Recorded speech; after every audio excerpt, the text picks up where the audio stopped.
ليه الكنيسة القبطية عمالة تعيد وتزيد في تمجيد العذراء وفي حب العذراء، وفي كل تسبيحة يومية تلاقي في أوتوقية مخصوصة للعذراء. محطة مهمة قوي، محطة المقابلة. يعني إيه محطة المقابلة؟ إحنا عندنا إيمان ومصدقين إن إحنا بنعمة ربنا مع انتهاء جهادنا على الأرض هنتقابل في السماء. كتير بيشككوا في محبة أمنا العذراء ويقولوا ليه الكنيسة القبطية عمالة تعيد وتزيد في تمجيد العذراء وفي حب العذراء، وفي كل تسبيحة يومية تلاقي في أوتوقية مخصوصة للعذراء، وفي كل قداس نقول هيدن برزفية بشفاعة والدة الإله، وبنفتكرها كتير وبنتشفع بيها كتير ورموزها كتير. ولكن إحنا بنعمل ده وإحنا كلنا يقين إنه هنقابلها في يوم من الأيام، هنشوف بعينينا كرامة أمنا العذراء، مكانها ومركزها، إزاي الاثنى عشر رسولا يحطون بها ويكرمونها زي ما بنقول في التسبيح، إزاي مجد أمنا العذراء زي ما بنقول مجدك يا مريم مكرمة أكثر من الأنبياء ولها سعي بدل أكثر من الشيروبيم والسرافيم.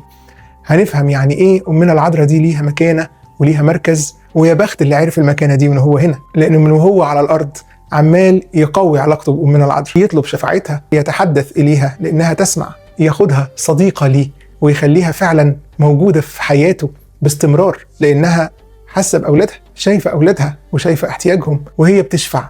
وإحنا مصدقين ده، وعشان مصدقين كده بنفضل نمدح في العذراء ونفتكرها في صلواتنا، ونفتكرها في علاقتنا الشخصية، لأننا في يوم من الأيام هنبقى في حضنها. لو عايز تصدق صدق وحب وتقدم وانت ليك دالة، وانت فعلا عارف انها في السماء سامعة وشايفة. الناس اللي شايفة أمنا العذراء زي أي ست مجرد ان كان ليها دور أو رسالة كبيرة، صدقوني ناقصهم كتير قوي، لأنه المحبة الجميلة بين الأرضيين والسمائيين بتفرح وبتخلي الإنسان فعلا حاسس إن هو مش لوحده في الدنيا دي، ورجاء كل إنسان عنده إيمان إنه هيكون في يوم من الأيام بعد إتمام جهاده في السماء وسط الناس الحلوة دي كلها، وبالتالي بيتمتع بعشرتهم من وهو على الأرض، لأنه هيقابلهم في السماء، لأنه ليس موت لعبيدك بل هو انتقال. اللي بيموت على الأرض هنا بعد جهاده وإيمانه وحبه في المسيح بينتقل ويبقى في فردوس النعيم مع المسيح ومع أمنا العذراء ومع القديسين. عايز تصدق صدق علشان تفرح وعلشان تعيش في الدنيا دي ليك رجاء. في العالم سيكون لكم ضيق ولكن ثقوا، ربنا غلب العالم. في العالم في أحزان وأوجاع وأتعاب، لكن عشم الإنسان اللي عنده إيمان إنه كل الأحزان دي هتروح في يوم من الأيام، وكل الأوجاع دي هتنتهي وهنتقابل كلنا في السماء. فيا بخت اللي كون العلاقة الحلوة دي، ويا بخت اللي ليه شفاعة ودالة عند أمنا العذراء، لأننا بنقول في صلواتنا وعند مفارقة نفسي من جسدي احضري عندي ولأبواب الجحيم اغلقي. لو عايز تصدق ويبقى عندك إيمان هتكتشف إن فعلا السماء واقفة في ظهرك، أحداث كتير تحصل والناس تخاف والناس تقلق، أما المؤمنين اللي بيحبوا ربنا بجد من كل قلوبهم واللي عينهم على السماء بيكونوا مليانين ثقة ومليانين فرح.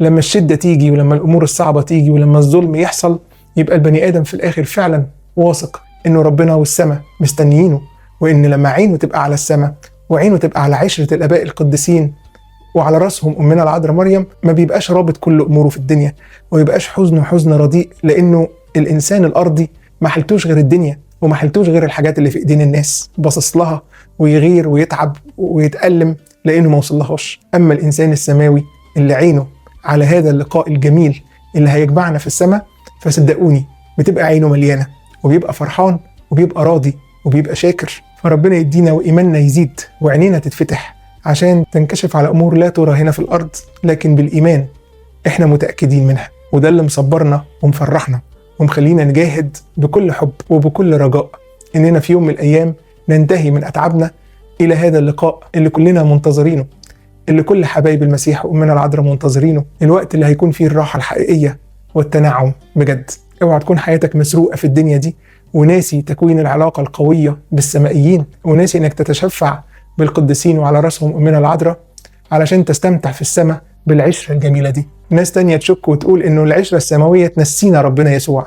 ازاي بس تنسينا ربنا يسوع؟ احنا مش شايفين بعينينا لما كان ربنا يسوع على الأرض هو نفسه كان اهتمامه بأمنا العذراء قد ايه؟ ومش شايفين بعينينا ان حب أمنا العذراء للتلاميذ وحب التلاميذ لأمنا العذراء والقديسين هو اللي بنى الكنيسة الأولى على أساس قوي متين، أساس الإيمان بربنا يسوع المسيح.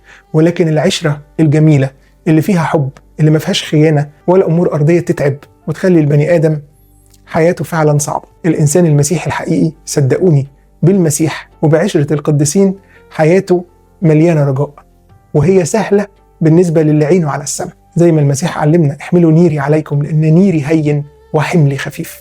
الواحد اللي فعلا ماسك في المسيح بيلاقي الأمور سهلة وبسيطة، ما بيعقدش الدنيا، وبيعيش حياة صدقوني مليانة رجاء مهما كانت الإمكانيات ومهما كانت الصعوبات والضغوطات. في العالم سيكون لكم ضيق ولكن ثقوا أنا غلبت العالم. ده اللي المسيح قاله لأولاده وعلمهم علشان يعرفوا إزاي يمسكوا فيه ويستمتعوا بالحياة الأبدية.